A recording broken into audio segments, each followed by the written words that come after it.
저희 교회가 시작할 때부터 계속 응원해 주셨고요. 또 함께 해 주셨는데 코비드 때문에 지난 3년간은 입국하지 못하셨습니다. 네, 정말 오래간만에 오셔서 또 저희 교회 먼 걸음 해주셔서 얼마나 감사하고 고마운지 모릅니다. 초창기 분들 좀 기억하시죠? 예, 새로운 분들은 오늘 큰 축복입니다. 우리 장로님 배울 수 있어서 얼마나 감사한지요. 장로님은 미국에서 큰 사업, 나중에 설교 시간에 나오겠지만 제가 잠깐 소개하면 과거에 이제 미국 식약청에 신약 신청을 하려면 막 1톤트로 가득 문서를 이렇게 제출을 해야 됐습니다. 근데 장로님이 그거를 PDF 한 장에 담는 그런 기술을 개발하셨어요. 그래서 FDA가 아예 법을 바꿨습니다. 나중에는 이제 문서 안 받겠다, 이 PDF 파일로만 받겠다라고 아예 법을 바꿀 정도로 아주 혁신을 하셨어요. 그래서 큰 성공을 이루셨고 장래도 창창하셨지만 60세에 그 모든 사업 다 접으시고 팔고 주식 나누어 주시고 자기 목 조금 챙기시고, 그리고 그 몫으로 알래스카의 원주민 마을 들어가셔서 원주민들과 함께 사시면서 그들의 자립을 지금 돕고 계시는 일을 한 10년째 계속하고 계십니다. 우리 신학생들이라면 누구든지 가고 싶은 학교가 미국의 프린스턴 신학교인데 거기에 한국인 최초의 이사가 되셨고요. 그러나 이제 김하나 목사가 돈 들고 들어와서 이제 이사가 됐는데 그 녀석이 세습을 하니까 난 같이 못 되겠다 해서 뛰쳐나와 버리신 그런 아주 강단 있고 또 정의로우신 그런 우리 장로님이시니까 또 더 멋있습니다. 아마 설교 시간에 더 풍성한 말씀 주실 것인데요. 우리 박수로 우리 장로님 환영하면 어떨까요? 예.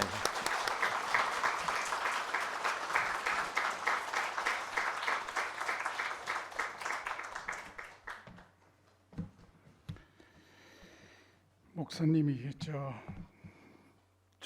청바지 입어도 된다고 하셨거든요. 그런데 와 보니까 넥타이까지 메고 계셔서 내가 갑자기 속았나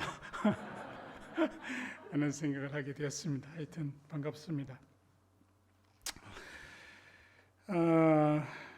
몇 번 왔는데요. 하여튼 뭐 기억하셔도 좋고 안 기억하셔도 좋습니다.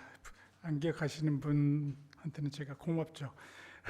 같은 얘기가 조금 반복된다 하더라도 제가 부담을 느끼지 않겠습니다.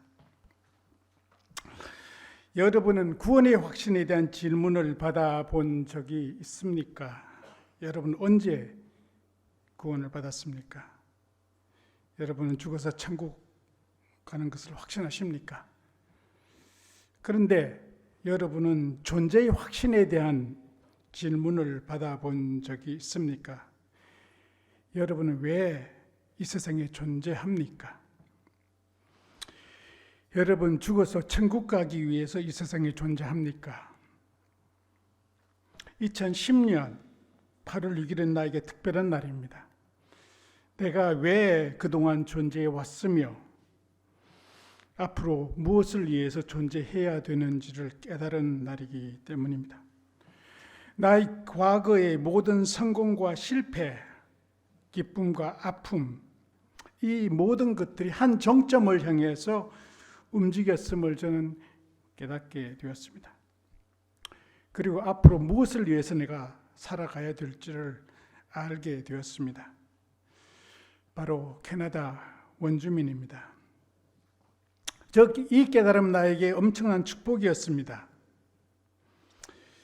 그날 이후 나는 구원의 확신에 대한 질문 자체가 큰 의미가 없음을 깨닫게 되었습니다. 죽어서 가는 천국에 대해서는 별 관심을 가지지 않게 되었습니다. 당장 오늘 죽어도 좋다는 생각을 하게 되었습니다. 죽어서 천국 가기 때문이 아닙니다. 내가 지금 여기에 천국의 삶을 살아가고 있기 때문입니다. 이 세상에서의 천국의 삶이란 편한 삶을 의미하는 것이 아닙니다. 부한 삶을 의미하지도 않습니다. 고통이 없는 삶을 의미하지도 않습니다. 이 세상의 천국의 삶이란 하나님의 통치를 오늘 경험하면서 살아가는가 하는 것입니다. 하나님의 통치는 아픔을 통해서도 경험할 수 있습니다. 하나님의 통치는 실패를 통해서도 경험할 수가 있습니다. 하나님의 통치는 고독을 가운데에서도 경험할 수가 있습니다. 저는 일하고 싶어서 아침이 빨리 오기를 는 것을 자주 경험하면서 살아갑니다. 일하는 것이 너무 재미있기 때문입니다. 무엇이 나를 그렇게 재미있게 만들었을까요? 내가 왜 존재하고 내가 그 존재의 목적에 맞게 살아가고 있음을 느끼기 때문입니다. 저희 개인 소개를 좀 하려고 합니다. 왜냐하면 과거에 살았던 모든 삶들이 어떤 한 정점을 향해서 왔다는 것을 내가 느꼈기 때문입니다.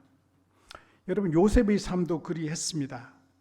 요셉의 삶은 요셉이 이집트의 총리가로 성공하는 것이 아니었습니다. 요셉의 삶은 하나님께서 계획하신 삶을 살아가는 것이었습니다. 요셉이 형제들에게 미움을 받은 것은 우연이 아니었습니다. 요셉이 보디발의 아내의 모함에 의해 감옥에 간 것도 우연이 아니었습니다. 요셉이 총리가 된 것도 우연이 아니었습니다. 그의 성공과 실패 모두가 한 정점을 향해서 달려간 것입니다. 이스라엘 백성의 구원입니다. 저는 강원도 삼척에서 가난한 농부의 아들로 태어났습니다. 제 큰형님은 알코올 중독자이셨고 40대에 돌아가셨고, 저희 둘째 형님은 군대에서 자살하셨으며 저희 누님은 초등학교도 나오지 못하셨습니다. 이것은 우연이 아니었습니다. 원주민 4명 중에 1명이 알코올 중독자이고 원주민 자살률은 평균치 6배에 달하고 고등학교 중퇴율은 50%가 넘습니다. 나의 형제들에게 있었던 이 알코올 중독, 자살, 저항력의 문제는 지금 원주민의 문제인 것이 어찌 우연이겠습니까? 저는 30살에 미국으로 유학 가서 석사학위를 마친 후 작은 미국 회사에 취업이 되었습니다. 저는 미국 회사에 취직한 후 처음 저는 직장에서 바보 같은 짓을 했습니다. 일주일에 40시간 일하면 되었는데 저는 80시간을 일을 했거든요. 추가 수당 한 푼도 더 받지 않고 말입니다. 대부분의 사람들은 회사에서 주는 봉급만큼만 일하는 것을 현명하다고 생각합니다. 더 이상 하면 손해라고 생각하죠. 그러니 저는 손해보는 바보 같은 짓을 한 것이 아니겠습니까? 그런데 그 바보 같은 짓 때문에 저희 연봉은 매년 30%씩 올라갔습니다. 시작할 때는 평균치에도 못 미치는 25,000불에 시작했는데 그 바보 같은 짓 때문에 4년 만에 연봉 8만 불을 받고 저는 R&D 디렉터가 되었습니다. 받은 만큼 일하는 현명한 사람보다 받은 것보다 더 일하는 바보 같은 사람이 성공을 합니다. 왜냐하면 회사는 절대로 바보 같은 짓을 하지 않기 때문입니다. 일한 것보다 더 주는 바보 같은 회사는 없습니다.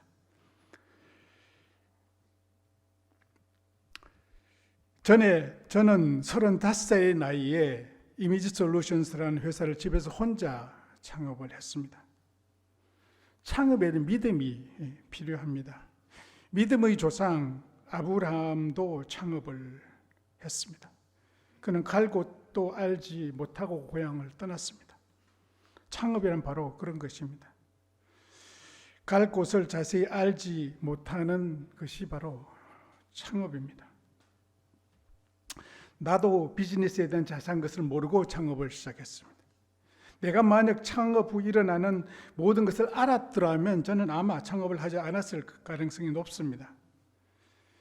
나는 무언가 새로운 일을 하고 싶었습니다. 저는 그냥 편하게 살고 싶지 않았습니다. 저는 편하지는 않아도 뭔가 의미 있는 삶을 살고 싶었습니다. 창업을 하는데 필요한 것은 자신감입니다. 자신감이 없으면 큰 결정을 할 수가 없습니다. 자신감이 없으면 새로운 결정을 할 수가 없습니다. 나는 창업을 한 후 만약 일이 제대로 되지 않았을 때 저는 재취업할 자신이 있었습니다. 그 자신감 때문에 저는 다니던 회사를 그만두고 집에서 혼자 창업할 수가 있었습니다. 자신감이 없으면 결정을 못하고 양다리를 걸치기 쉽습니다. 양다리를 걸치면 성공하지 못합니다. 저희 회사는 제약회사를 주 고객으로 신약 신청에 필요한 컴퓨터 소프트웨어 솔루션을 제공하는 회사였습니다. 저희 회사가 최초로 종이문서가 아닌 PDF 파일로 된 전자문서 20만 장의 노바티스 제약회사의 신약 신청을 FDA 하게 됨으로써 급성장하기 시작했습니다. 그리고 회사를 창업한 지 18년 만에 거의 500명의 회사로 성장했고 저는 이 회사를 CSC라는 대기업에 판매하고 제법 큰 돈을 벌었습니다. 바로 그해 2010년 지금으로 12년 전 알래스카 인접한 캐나다 동해로 단기 선교를 갔다가 저는 하나님께서 파놓으신 덫에 걸렸습니다. 바로 그해가 회사를 파는 해였고 회사를 팔면 무엇을 할까 망설이고 있었을 때였습니다. 하나님께서는 그 기회를 놓치지 않으셨습니다. 제가 있는 곳은 북미에서 자연산 송이버섯이 가장 많이 나는 지역입니다. 원주민 추장이 저보고 송이 가격 폭락을 막아달라고 부탁해 왔습니다. 저는 송이버섯을 알거든요. 강원도 삼척에서 태어났기 때문에. 그래서 할까 말까 망설이고 있었는데 바로 오늘 읽은 에스더의 말씀을 저에게 주셨습니다. 내가 왕후의 자리를 얻은 것이 이 때문을 위함이 아닌지 누가 알겠느냐 하는 바로 그 말씀이셨습니다. 저는 그것을 하나님의 부르심으로 받아들였습니다. 제가 일하고 있는 지역에는 약 20분 운전하는 반경에는 약 2,000명의 원주민들이 살고 있습니다. 캐나다 원주민은 한 120만 정도 됩니다. 그리고 알코올 중독, 자살, 저항력 같은 많은 문제를 안고 있습니다. 그리고 자녀들을 많이 낳기 때문에 25세 이하가 인구의 50%를 차지합니다. 이 이야기는 시간이 경과하면 이 문제는 점점 더 큰 문제로 될 수 있다는 이야기입니다. 그런데 가장 큰 문제는 이 보호구역 안에서 일거리가 거의 없다는 것입니다. 시간이 너무 많습니다. 시간이 많기 때문에 모든 문제가 발생을 합니다. 교회에는 대부분이 문을 닫은 상태이고 특히 코비드를 지나면서 거의 대부분의 교회가 문을 닫았습니다. 가장 중요한 것은 원주민들에게 자존감의 회복입니다. 그런데 일거리가 없는 상태에서 자존감을 회복한다는 것은 불가능한 것입니다. 저는 원주민을 만난 지 1년 후에 그곳에 원주민 2명과 같이 긱스이라는 회사를 설립을 했습니다. 원주민 회사 이름 긱스는 그 지역에 살고 있는 사람들이 긱스한족입니다. 그래서 긱스를 사용함으로써 이 회사가 그들의 회사가 장차될 것이라는 것을 강조하기 위해서 그리했습니다. 저는 이 회사가 이익을 내어서 그 이익을 선교에 사용하기 위해서 이 회사를 시작하지 않았습니다. 즉, 이 회사는 선교를 위한 회사가 아닙니다. 이 회사는 일반 개인 회사입니다. 현재 주식의 20%를 원주민이 가지고 있고 저는 점차적으로 소유권을 원주민에게 이양할 것입니다. 그럼에도 저는 이 금의 20%를 선교를 위해서 10%를 교육을 위해서 한다고 명시해 두었습니다. 그래서 제가 그 회사를 떠난다 하더라도 이 회사를 통해서 스스로 선교할 수 있고 교육할 수 있는 기반을 만들기 원합니다. 제가 일하고 있는 것이 북미에서 자연산 송이버섯이 제일 많이 나는 지역입니다. 그런데 운송에 어려움이 있어서 가격이 폭락합니다. 처음 회사를 시작하고 송이 수출을 미국으로 하였습니다. 저희 전 직업이 컴퓨터 소프트웨어였기 때문에 무역에 관한 지식이 하나도 없었습니다. 미국으로 처음 수출한 송이가 통관에 걸려서 일주일이 지나자 다 썩어서 폐기 처분한다는 연락을 받았습니다. 그때서야 통관을 해야 되나 보다 알고 다시 시도를 했습니다. 그런데 이번에는 금요일에 미국에 도착했는데 주말이라 배달이 안 되고 월요일에 배달이 되었는데 절반 이상이 썩었더군요. 그리고 송이철이 끝나버렸습니다. 1년을 기다려야 했습니다. 힘이 쭉 빠지더군요. 한심한 생각이 들었습니다. 아니, 하나님께서 부르셨으면 뭐 좀 도와주셔야 되는 것 아니겠습니까? 하나님께서 처음부터 저를 광야에다 팽개 치시더군요. 그렇다고 가만히 있을 수가 없었습니다. 왜냐하면 제가 원주민 돕는다고 떠벌리고 다녔기 때문입니다. 여러분, 무엇을 하기를 원하시나요? 떠벌리고 다녀야 됩니다.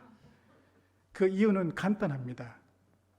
그래야 나를 코너로 몰아넣기 때문에 코너로 들어가야지만이 발버둥을 치기 때문입니다. 그런데 원주민 지역에서 고사리가 많이 난다는 소식을 들었습니다. 그래서 그 다음에 봄 고사리 생산을 결정을 했습니다. 고사리는 삶아서 말리게 되면 통관에 지연이 된다 하더라도 운송에 문제가 없기 때문입니다. 저는 깊이 생각하지 않습니다. 하나 생각하고 움직일 뿐입니다. 이곳에서는 무공해 지역으로요, 최상품의 고사리가 생산됩니다. 봄철이 되게 되면 10시가 돼 해가지고요, 그러다 보니까 비가 자주 와서 하루에 5인치가 자랍니다. 원주민 동에 집을 렌트해서 이제 고사리 작업을 시작했습니다. 쉽지가 않더군요. 건조하는 것이 생각보다가 어려웠습니다. 굵으니까 이제 건조하는 데 시간이 많이 걸리더군요. 제법 많은 실수를 했습니다. 그러면서 제대로 해야 되겠다는 생각을 하게 되었고, 그곳에 그 6만 평의 땅과 집과 창고가 있는 부동산을 구입을 했습니다. 별로 비싸지 않았습니다. 한 2억도 되지 않았으니까요. 그리고 고사리 생산을 위해서 우선 대형 건조시설을 갖추기 시작했습니다. 그리고 그 다음에 본격적으로 고사리 사업을 시작을 했습니다. 고사리 생산을 마친 그해 가을 송이철을 맞이하여 마을을 방문했습니다. 송이버섯을 하기 위해서가 아닙니다. 송이는 생각도 하고 싶지 않았습니다. 그런데 근처에 사시는 한 한국 분이 저에게 송이를 좀 많이 사달라고 하더군요. 다 못 먹으면 말리면 된다는 겁니다. 갑자기 좋은 생각이 떠올랐습니다. 저는 고사리 때문에 좋은 건조시설을 이미 갖추고 있었기 때문입니다. 저는 이 건조시설을 갖출 때 고사리 위해서 만들었지 송이 위해서 만들지 않았습니다. 그런데 그 건조시설에 송이를 말리는데 아주 잘 마르더군요. 이제 빛이 보이기 시작을 했습니다. 그래서 그 다음에 저는 미국 뉴저지에서 트레일러를 사서 고사리에 필요한 물건을 잔뜩 싣고 처음으로 대륙 횡단을 시작했습니다. 뉴저지 동부에서 알래스카 밑까지 12시간씩 운전해서 5일이 걸리는 거리입니다.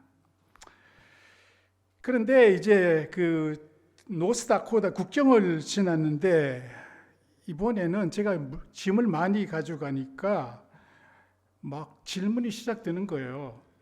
금속 탐지기를 가지고 제 차를 또 막 수색가 되군요. 제가 꼭 밀수범 같이 보였나 봐요. 그리고 나에게 하는 일이 무엇인지를 물었습니다. 그래서 저는 원주민을 위해서 회사를 설립해 놓고 원주민을 돕는다고 아주 자랑스럽게 이야기를 했습니다. 그랬더니 저에게 하는 역할이 뭐냐고 묻더군요. 그래서 제가 사장이라고 했습니다. 그랬더니 갑자기 저보고 노동화가 있느냐고 묻는 거예요. 저는 노동화가 생각을 안 했거든요. 왜냐하면 돈 벌려고 들어가지 않았기 때문입니다. 저는 처음부터 원주민 회사를 만들어주고 떠날 것을 목적으로 했습니다. 그래 한 7년이면 끝날 줄 알았습니다. 저는 월급을 받지 않는 비즈니스 미셔너리라고 이야기를 했습니다. 그것이 그들을 더 혼돈스럽게 만들었습니다. 비즈니스맨이면 비즈니스맨이고 미셔너리면 미셔너리지 비즈니스 미셔너리라는 얘기는 들어보지 못했다는 거예요. 저를 놓고 이틀 동안 연구를 하더군요. 그러더니까 노동 허가를 받을 때까지는 입국을 할 수 없다고 저를 입국 거절을 했습니다. 그렇다고 그것을 가지고 뉴저지로 돌아갈 수 없었습니다. 왜냐하면 그것이 필요 없었거든요. 그래서 원주민 추장을 시애틀로 내려오라고 하고 저도 이틀간 운전해서 시애틀로 가서 트레일러를 추장을 통해서 보냈습니다. 그리고 시애틀에서 뉴저지까지 가는 게 또 한 5일이 걸리는데 제가 하루에 18시간씩 운전해서 이틀 반 만에 집으로 돌아왔습니다. 화가 나니까 그게 가능하더군요. 여러분, 화도 엄청난 에너지입니다, 여러분. 그런데 고사리처럼 오고 있었고 가만히 앉아 있을 수가 없었습니다. 그래서 이번에는 원주민 추장으로부터 제가 추천서를 받고 제가 이사로 있던 프린스 신학교 총장으로부터 제가 비즈니스 미셔너리라는 내용의 편지를 가지고 이제는 비행기 타고 바로 밴쿠버로 갔습니다. 이번에는 밴쿠버에서 경찰이 에스코트까지 해가면서 제가 돌아올 게이트에 데려다 주더군요. 한 번만 그냥 오게 되면 감옥에 넣겠다는 협박과 말입니다. 하나님은 또 저를 팽개해 주셨습니다. 한번 좀 맛을 봐서 좋으면 그게 무엇이 질투가 나서 하나님은 저를 또 팽개해 주셨을까요? 그리고 송이버섯을 말리기 시작한 다음에 2014년 가을 저는 그곳에 차가버섯이 있다는 사실을 깨닫게 되었습니다. 차가버섯은 추운 지방에서 자라며 자작나무에서 납니다. 이곳은 춥고 자작나무가 많습니다. 그래서 좋은 차가버섯이 많습니다. 겨울에 생산하기 때문에 건조시설이 필수적입니다. 고사리 때문에 만든 건조시설에 차가버섯을 말려도 잘 마르더군요. 이제는 싱싱한 송이도 물론 판매합니다. 아니, 우리 동네에서 제일 큰 바이어입니다. 이제는 실수 몇 번 하면 배우면 되잖아요. 좀 가슴 아프지만 배우면 할 수가 있습니다. 4년이 지난 후에 이제 흑자로 들어섰고 8년이 지나니까 누적 흑자가 생겨서 이제는 회사 법인세를 소득세를 내는 단계에 이르렀습니다. 처음 시작한 것은 일어나지 않았지만 계획하지 않은 것들이 일어나기 시작을 했습니다. 처음에는 하나님께서 침묵하시는 줄 알았는데 침묵하신 것이 아니라 다른 일을 하고 계셨습니다. 하나님께서는 내가 하나님의 일을 한다고 해서 무조건 일이 잘 풀리게 해주시지 않으셨습니다. 하나님께서는 저희 실수를 사용하셨습니다. 실수가 없었다면 가을에 싱싱한 송이만 판매했을 겁니다.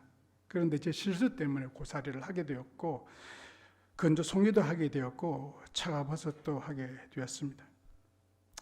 원주민을 만난 지 10년이 지나 저는 원주민의 한 일원으로 받아지게 되었습니다. 저희 원주민 이름은 델델렉 스캐니스트, 영어로 Shining Mountain, 빛나는 산, 광산입니다. 저는 울프 클랜, 늑대족의 일원입니다. 제가 늑대같이 보이나요?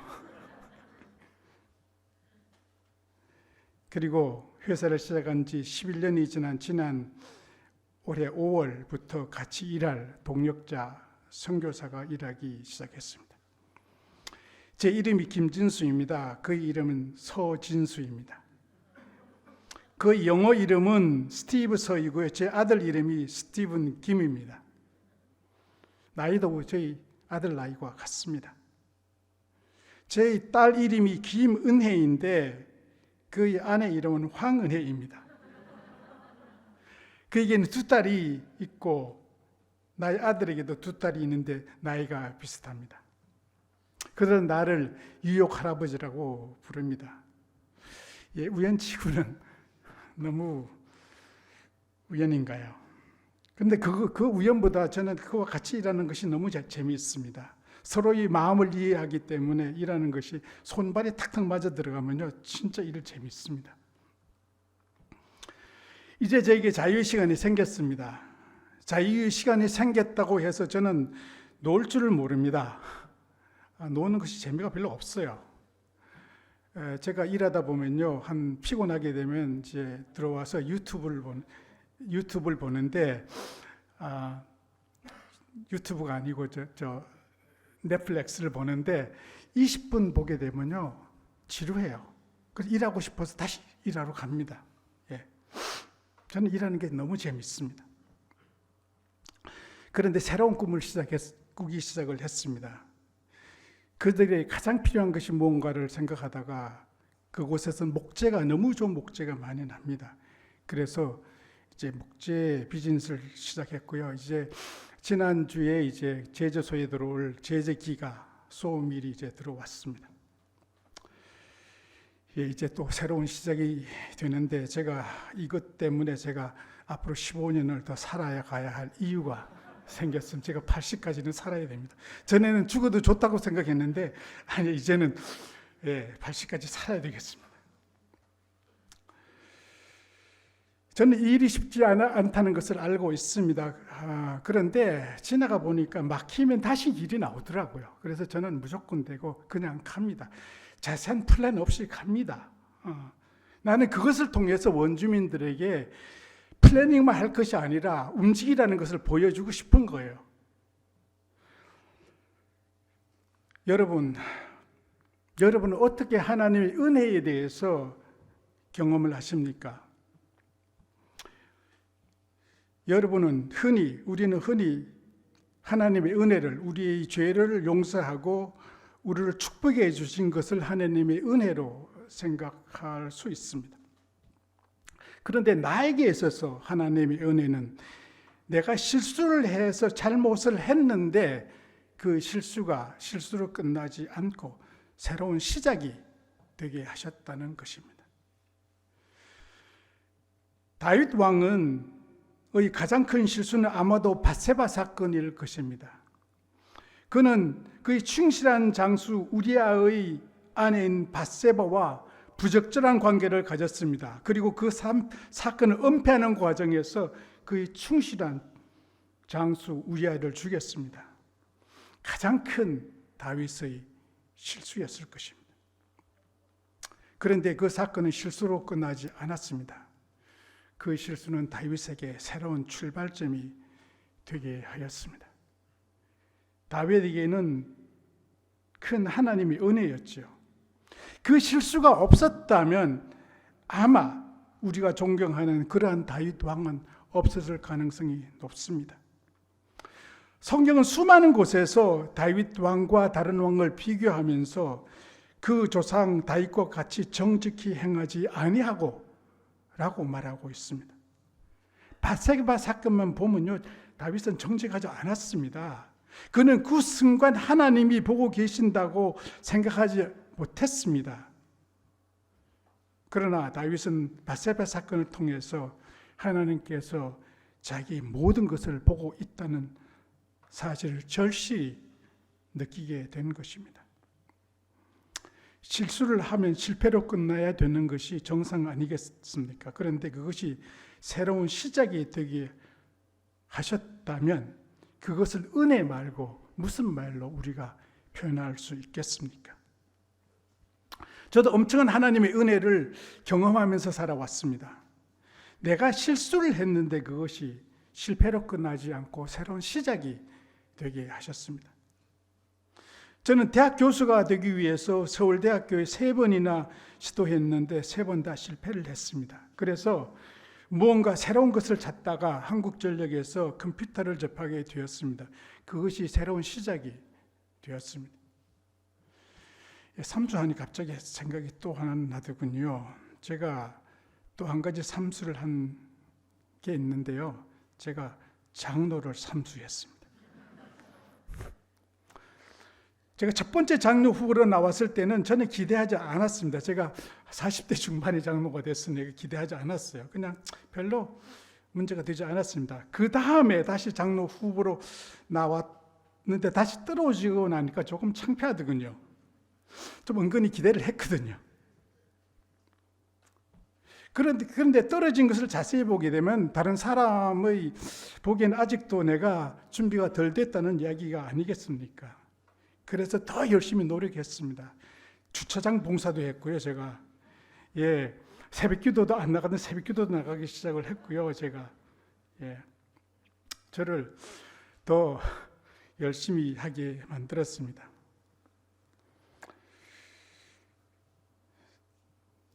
제가 그 3명 중에서 우리가 3명의 장로를 뽑았는데요.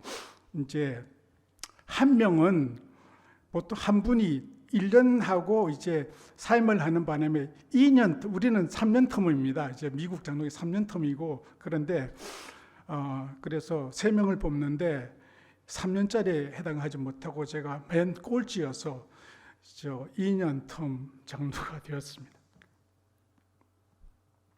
혹시 여러분 떨어지더라도 실망하지 마시기 바랍니다. 제가 3수까지 했으니까.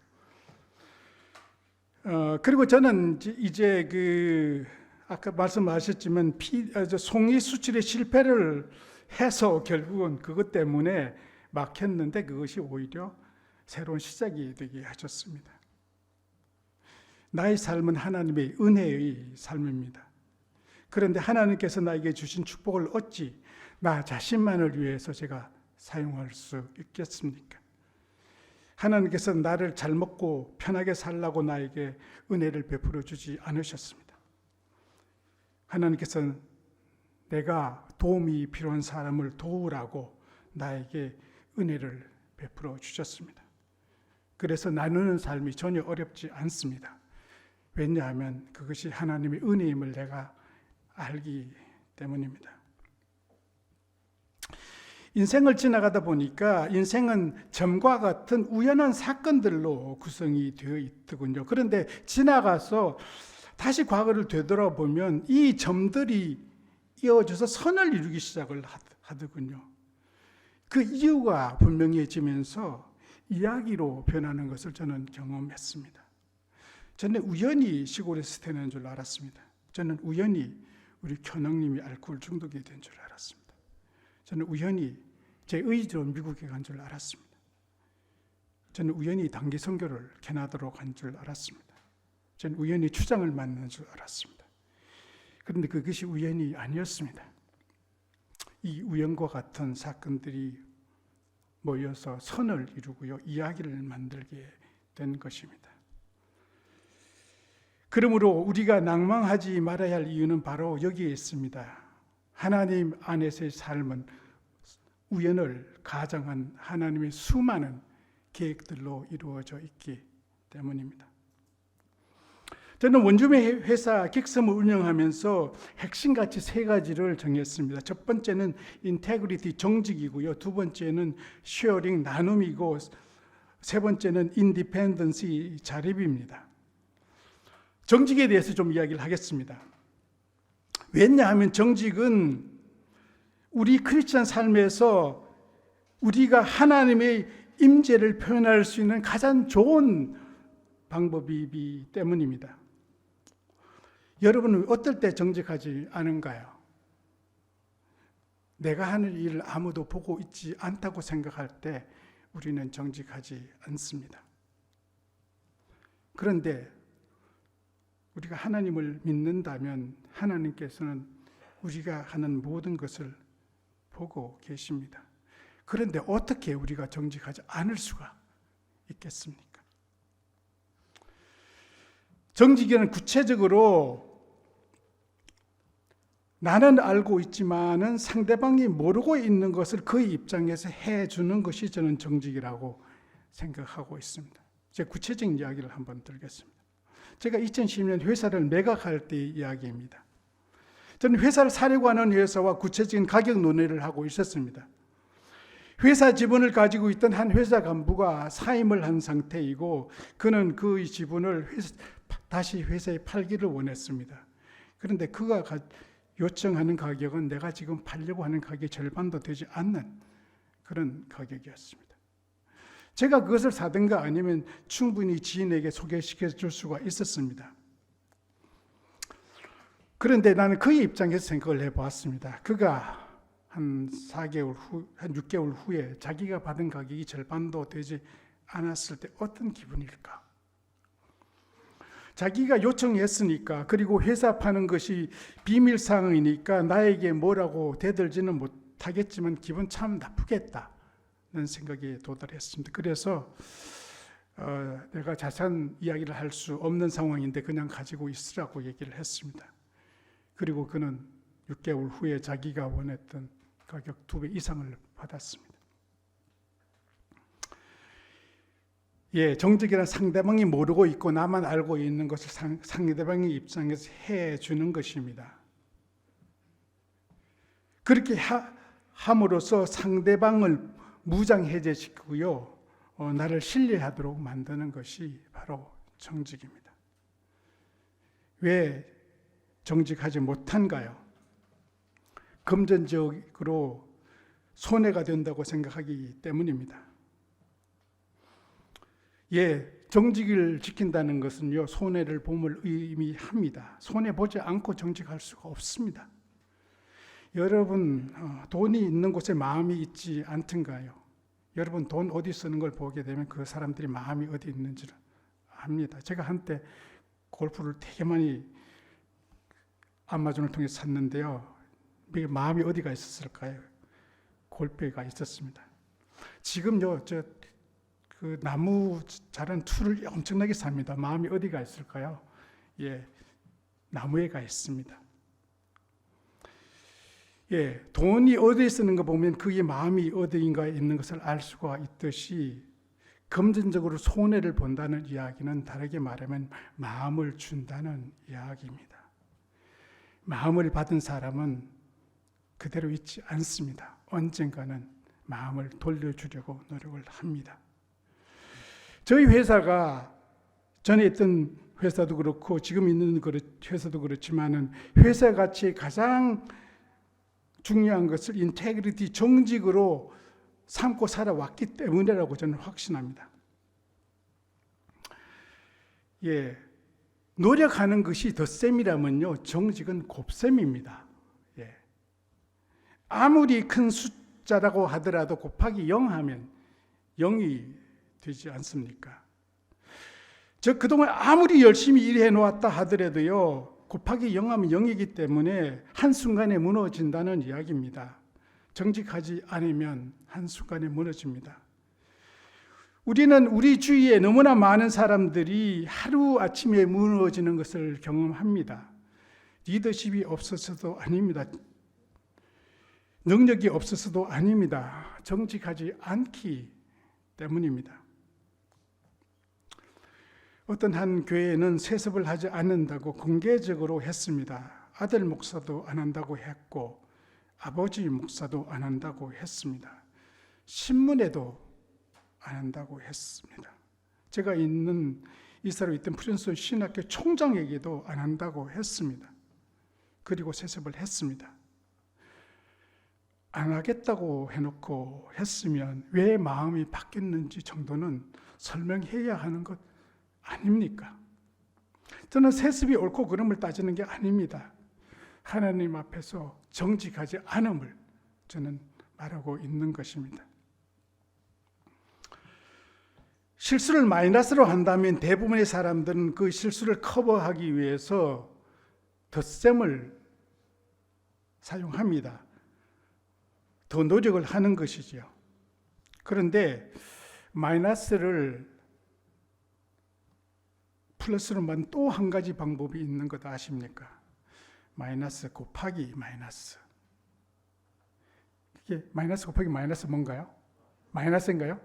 제 아내는 헷갈리나 봐요. 마이너스 아닌가 그러던데, 마이너스 곱하기 마이너스는 플러스입니다.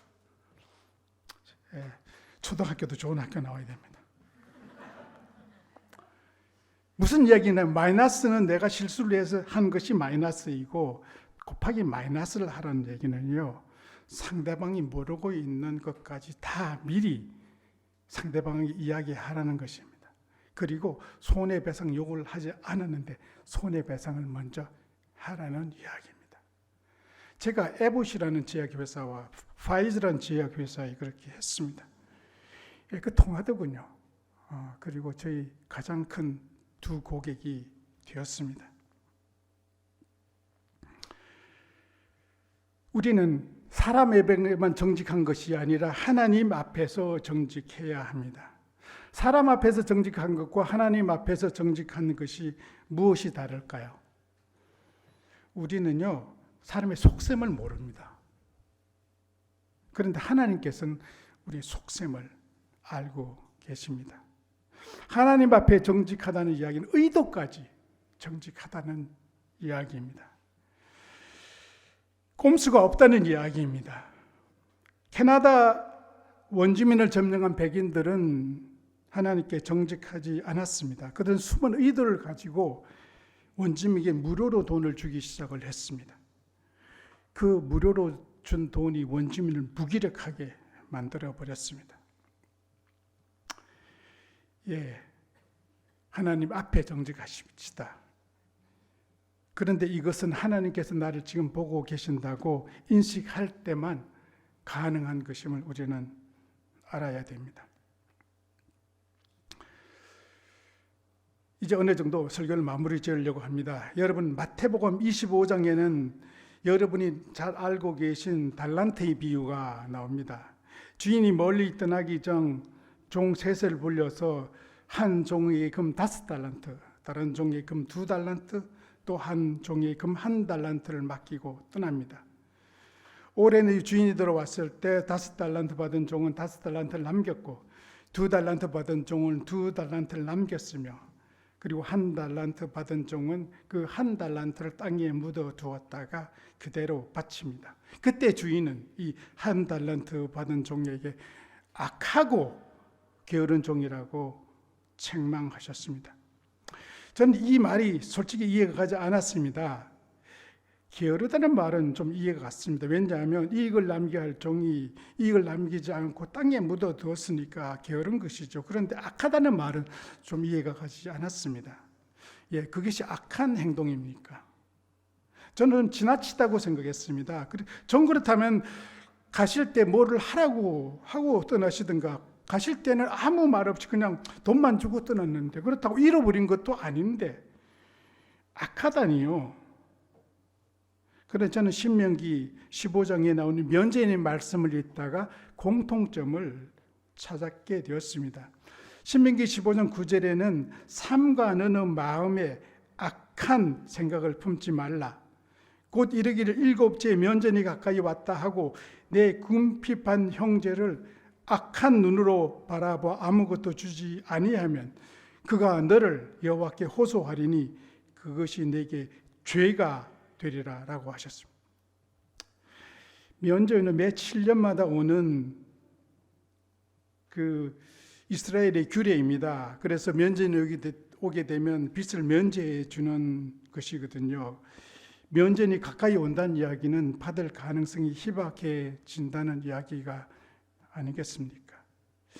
그렇기 때문에 구워주는 것을 끓이는 것은 너무나 당연한 이야기 아닌가요?